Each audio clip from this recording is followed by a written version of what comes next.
Okay, so the next thing I want to do is show you how to make multiple copies.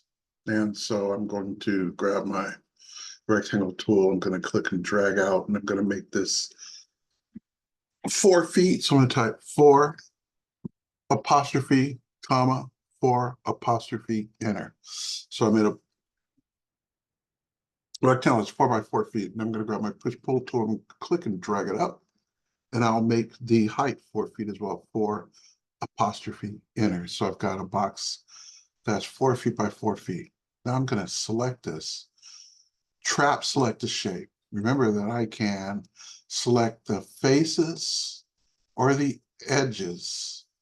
In this case, I want to select the whole thing by trap selecting like so. That means the whole shape is selected. And now I'm going to go to edit, and I'm going to make it a group. So now it's a self-contained entity. Now, I'm going to copy the shape. I'm going to make multiple copies. Remember that I want to click and drag from the corner. Grab my move tool. I'm going to grab it from the corner. I'm going to hold down the control key and drag over. And now I want to make multiple copies.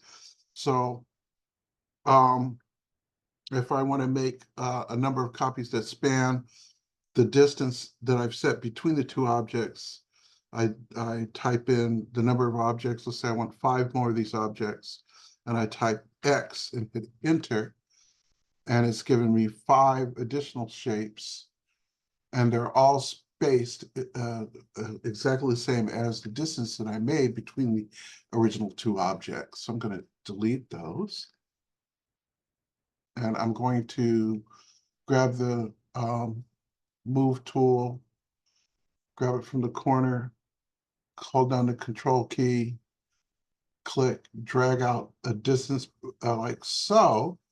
And what I want to do in this instance, excuse me, is have an equal number of objects that span between these two. So let's use 5 again, 5 / enter, and it'll give me an equal number. Well, not equal number, but it will span the objects equally between the first and the last. So that's how I make multiple copies of shapes.